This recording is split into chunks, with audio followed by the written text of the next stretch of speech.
بسم اللہ الرحمن الرحیم الحمد للہ وکفا وسلام علی عبادہ الذین اصطفیٰ اما بعد۔ محترم سامعین و ناظرین، جس طرح موسموں میں اللہ تبارک و تعالی نے موسم بہار رکھا ہے اور موسم بہار میں ہر طرف پھل اور پھول نظر آتے ہیں، خوشبوئیں نظر آتی ہیں اور ہر طرف سرسبز و شاداب درخت اور کھیتیاں لہلہاتی نظر آتی ہیں،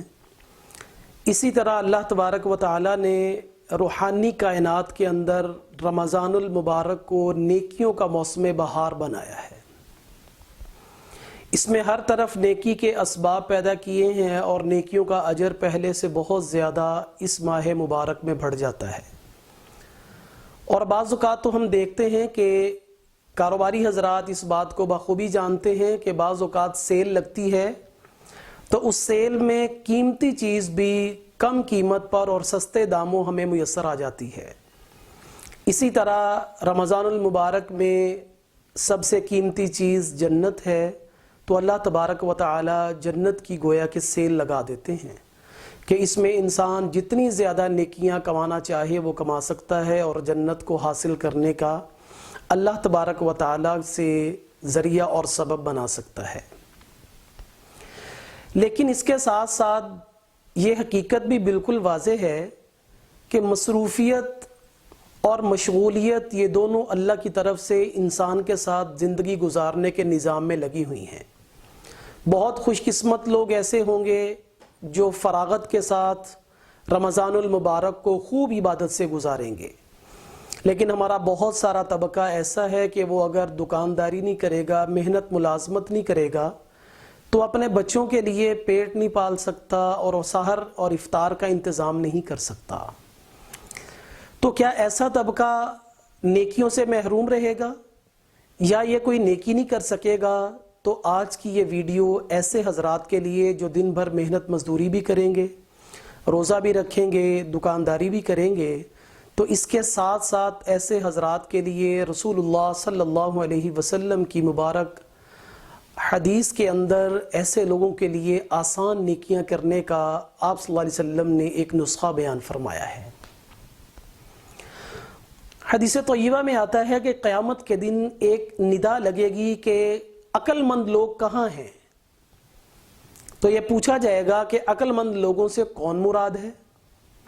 تو یہ جواب ملے گا کہ عقل مند لوگ وہ ہیں جو کھڑے بیٹھے چلتے پھرتے اللہ کا ذکر کرتے ہیں،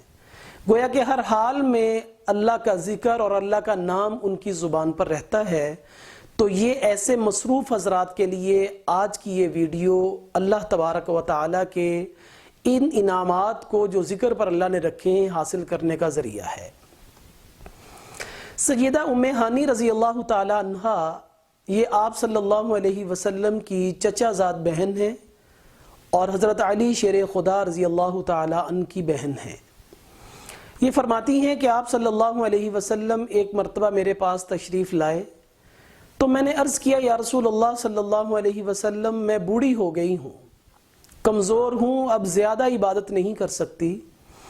تو مجھے کچھ ایسا عمل بتا دیجئے جو میں بیٹھے بیٹھے کرتی رہا کروں، مطلب اپنے کوئی اور کام بھی ہوں اور میں بیٹھے بیٹھے وہ ذکر بھی کرتی رہوں، مجھے الگ سے کوئی کام ذکر کے لیے نہ کرنا پڑے، بلکہ اپنی جگہ پر بیٹھے میں اپنے کام میں لگے ہوئے وہ ورد وہ ذکر کرتی رہا کروں۔ تو آپ صلی اللہ علیہ وسلم نے سیدہ ام ہانی کے استفسار کرنے پر یہ ارشاد فرمایا کہ اے ام ہانی 100 مرتبہ سبحان اللہ پڑھا کرو، اس کا اجر ایسے ہے جیسے تم نے 100 عرب غلام آزاد کیے، اور 100 مرتبہ الحمدللہ کہا کرو، اس کا اجر ایسے ہے جیسے تم نے 100 گھوڑے مع ساز و سامان کے، یعنی جہاد کی پوری تیاری کے تم نے 100 گھوڑے اللہ کے راستے میں دیے، اور 100 مرتبہ اللہ اکبر پڑھا کرو، یہ ایسے ہے جیسے تم نے 100 اونٹ قربانی کی اور اللہ نے اس قربانی کو قبول بھی کر لیا۔ یعنی 100 اونٹ اگر کہیں تو بات ذرا اتنی واضح نہیں ہوتی، اس کو ہم یوں سمجھ لیں کہ ایک اونٹ کے اندر 7 قربانیاں ہیں، تو یوں سمجھ لیں کہ اگر کسی آدمی نے 700 قربانی کی ہو اور وہ اللہ نے قبول بھی کر لی ہو تو 100 مرتبہ اللہ اکبر کہنے کا اتنا بڑا اجر ہے۔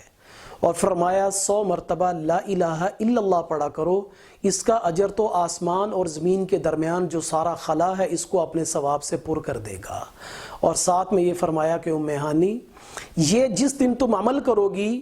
تم سے بہتر وہی ہوگا جس نے یہ تم سے زیادہ مرتبہ پڑھا ہو۔ تو اس لیے مصروف حضرات، کاروباری حضرات، محنت مزدوری کرنے والے حضرات یا اپنے اپنے کام کاج میں مصروف حضرات رمضان کی برکات سے محروم نہ رہیں اور ان اذکار کو اپنی زبان پر چلتے پھرتے اٹھتے بیٹھتے جاری رکھیں، تو یقیناً رمضان کی بہت بڑی عبادت کا جو حصہ ہے وہ میں اور آپ حاصل کر سکتے ہیں۔ اللہ تبارک و تعالی مجھے اور آپ کو رسول اللہ صلی اللہ علیہ وسلم کی اس مبارک حدیث پر عمل کی توفیق عطا فرمائے۔ وآخر دعوانا ان الحمد للہ رب العالمین۔